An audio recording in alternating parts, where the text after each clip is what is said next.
Hello everyone, welcome back to my channel. I'm Rulla Alani, and in this video we are going to discuss why dating is hard for our generation, what it's like to love as a millennial, and what has changed over the past few decades. First, let's talk about technology, because digital communication has played a central role in transforming the dating climate. With the rise of social media and online presence, our need and desire for love has dramatically changed. Now that we have 5 to 10 apps where we can reach hundreds, if not thousands, or even millions of people within seconds, we don't have the same need for love and intimacy as we did before. Unfortunately, nowadays our loyalty tends to be tied with the number of likes we get, the number of followers or subscribers we have, and it has little to do with how we feel in the outside physical world. In fact, Esther Perel, who is a well-known therapist, author, and speaker, wrote this in her international bestseller. In our world of instant communication, we supplement our relationships with an assortment of technological devices. The Atlantic, which is another platform here on YouTube, created a video on this topic titled "Why Dating is Hard for Millennials," and that video definitely brought up some interesting points. They mentioned that nowadays we all grow up with this stranger danger philosophy. And what that means is we're always told, don't talk to strangers, don't talk to people who you don't recognize in public. And that creates a society of people who feel very shy, who feel very introverted, and actually kind of neglect interaction altogether in person, especially when it comes to meeting new people and connecting with strangers, or potentially even flirting and finding a match. So now we basically live in a world where people are ashamed and scared of judgment for approaching others, asking for their name, their phone number, or whatever it might be. So along the same lines of us having this stranger danger philosophy, not only are we not talking to strangers in public, but we're that much more opposed to flirting in public and putting ourselves out there. So one of the ideas in the Atlantic's video is perhaps dating is still prevalent, but just not in the same ways as it was before. Instead of flirting in person or meeting strangers in public, maybe those things are still happening, but just online. And that is just a whole nother issue in itself. So next, for number 2, let's talk about how society has shifted our priorities. In the same video by The Atlantic, it is reported that online dating has become addictive. Yes, addictive.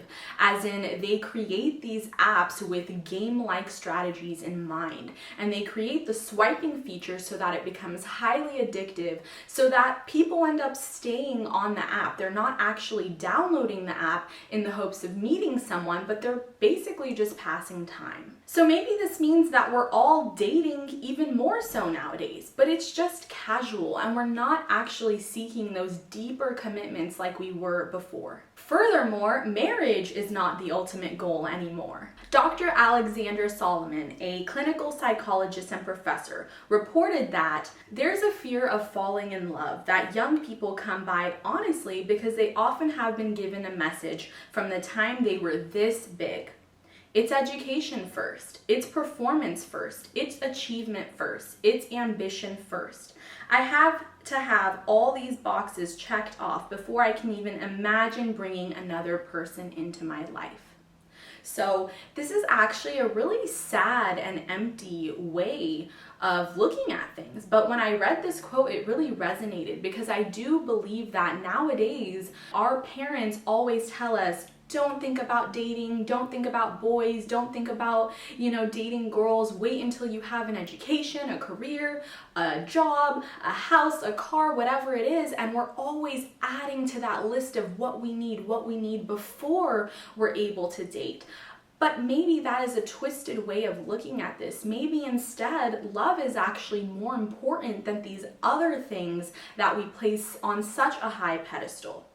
Maybe in today's society, we just value things that we didn't before. We value status, we value money, we value freedom, and we don't really tend to value commitment and loyalty like we did once before. And another really interesting and shocking point. You might think that people now are more connected than ever, but Did you know that sexlessness just recently hit all-time highs?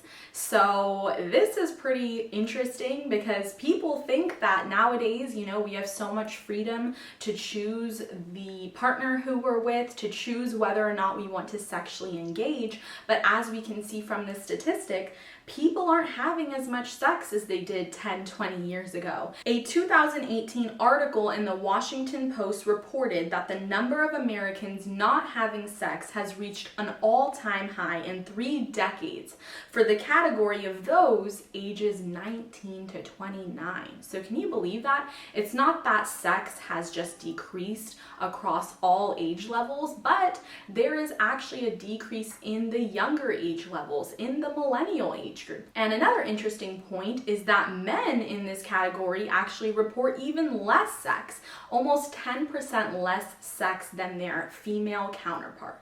Now, unfortunately, all of these problems combined have brought us to number 3, which is how our own personal expectations for love and dating have changed. In the international bestseller Mating in Captivity, Esther Perel, who we talked about earlier in this video, brings up a lot of interesting points about modern life and how nowadays relationships might have more burden than they carried before. Since we live in a world that's secular, where community is basically found online in groups and associations and not found in real life with our neighbors, with our community, with our extended family, this has created a big issue when it comes to dating, because rather than having support from many different people and many different groups in our life, we end up putting all of our needs into one person. We're not getting the support that we did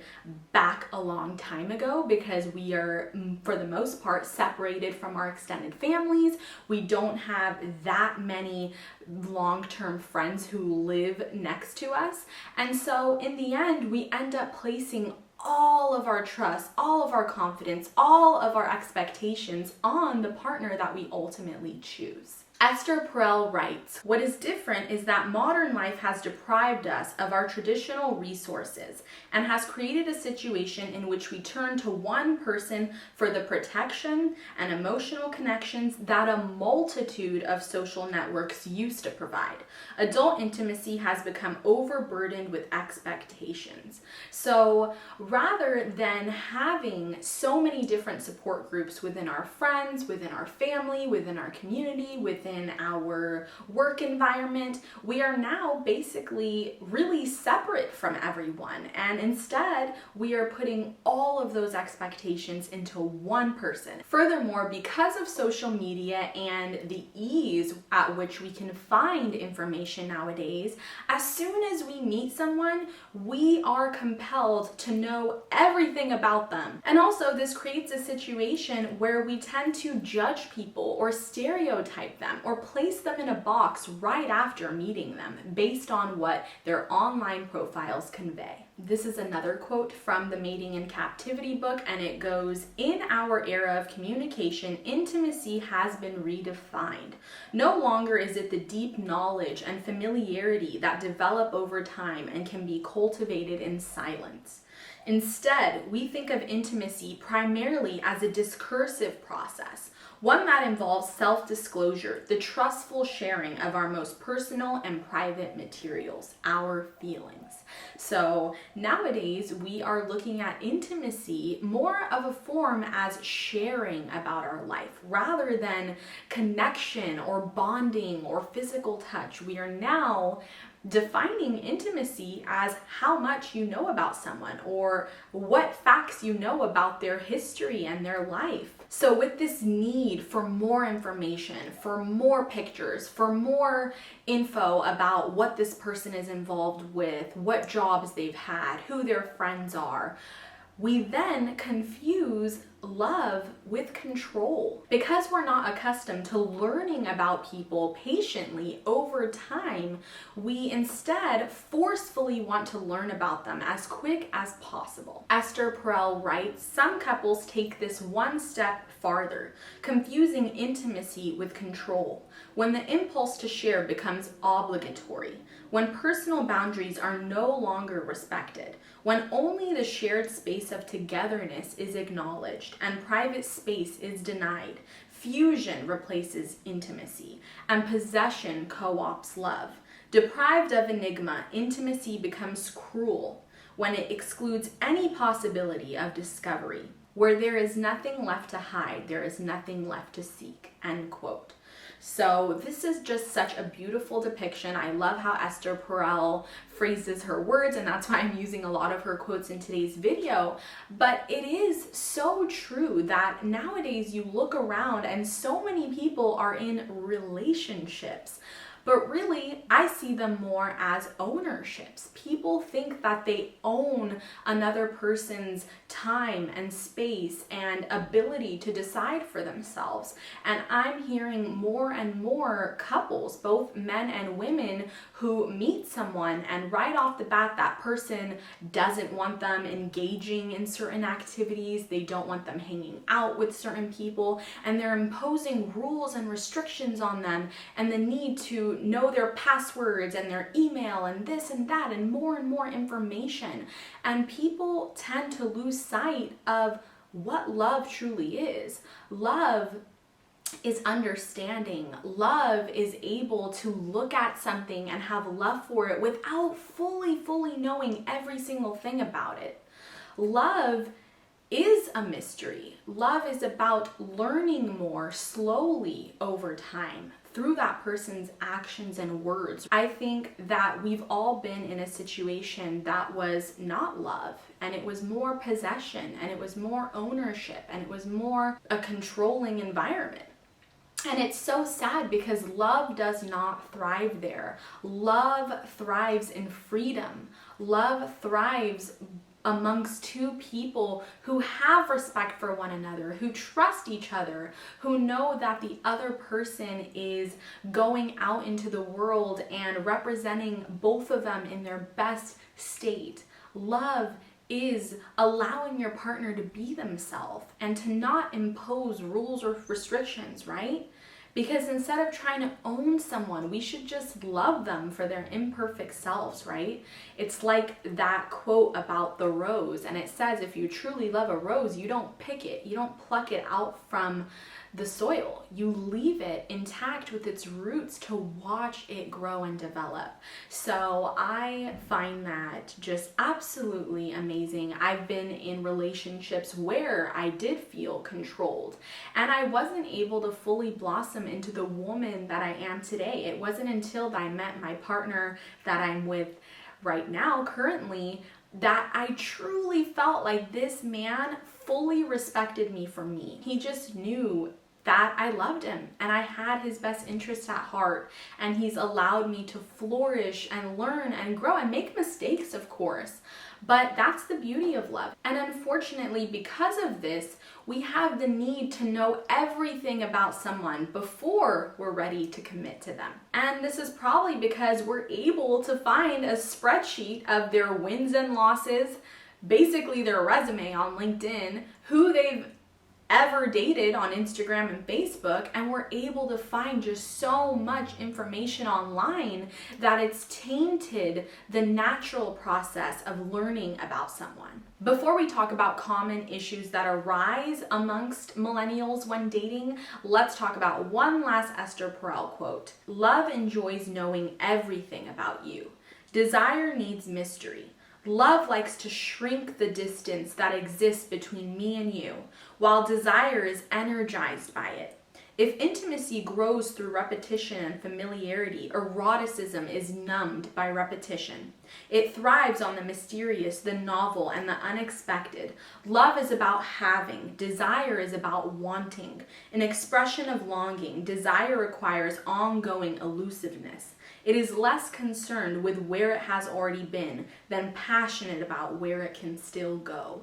So Esther Perel makes a beautiful distinction between love and desire, and she really vouches for having both in a partnership. We need love, right? For that repetition, the familiarity, the comfort, the stability, but we need desire to invoke those other feelings, the mysterious feeling, the excitement. Those sorts of feelings are ignited by desire. So if we have a situation where we just know everything about someone, we've basically killed our desire because there's nothing else that we can find out.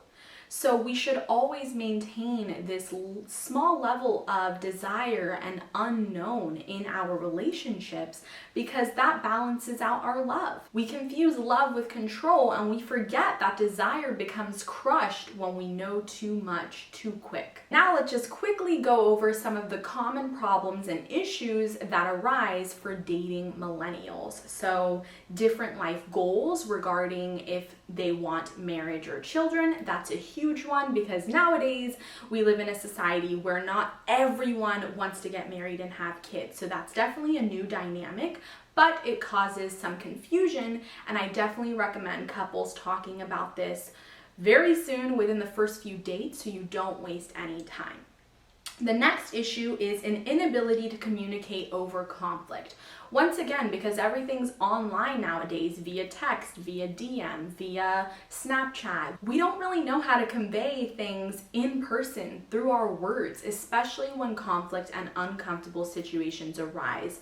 So I really recommend that both of you guys just continue to work on your communication skills because it's something that can always be perfected and worked on. The next issue is jealousy. This has always been an issue, but especially because we're able to see likes and follows and this and that on social media, that is heightened for millennials. This one's kind of interesting, prioritizing the phone or social media over the other person. This is actually a common problem that I hear amongst millennials. Cheating has always been a problem, but now probably more so because cheating is more accessible using apps such as Tinder. And of course, finances are always one of the number one issue and one of the number one reason why couples end up divorced or broken up. I talk about this in another video. I will link it up here, so make sure to check it out. Also, because women are now breadwinners, they don't feel the need to settle with just any guy unless that guy is going to bring a lot more happiness and joy to their life. Another one is just preferring instant gratification over long-term happiness. A lot of people just don't even want to settle or get into a commitment to begin with because they're like, man, I have so many options, I have so much time, why settle now? Another one is party culture, the ability to go out. Maybe someone has a drinking or drug problem. That's definitely going to come up in a dating dynamic. A big ego is definitely going to cause arguments. An inability to compromise or empathize with another person. Being self-centered or self-driven, we don't really have the time or even the desire to hear other people out and to hear them voice their values. We kind of just automatically shut people out without giving them time. Some people don't take dating seriously, and others are just disillusioned with perfect ideals and fairy tale endings. Neither is a recipe for healthy love. And last but not least, we don't improve ourselves as lovers. We don't actively take time to go to therapy to try to fix our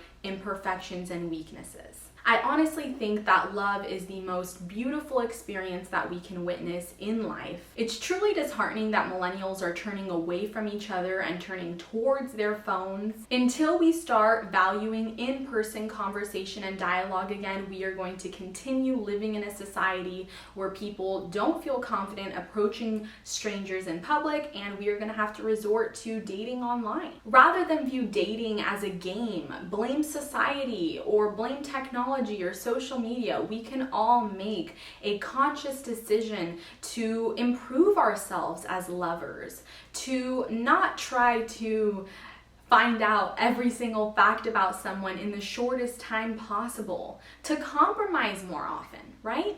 And to maybe feel a little bit less opposed to meeting someone in real life outside in the physical world rather than online. Let's commit to getting to know each other slowly without jealousy, to work on our communication skills and face conflict rather than avoid it altogether. Let's agree to say hello to a stranger if we find them attractive. It's okay to prioritize performance and ambition, but we should not forget love. It is truly the most powerful and healing emotion in the world.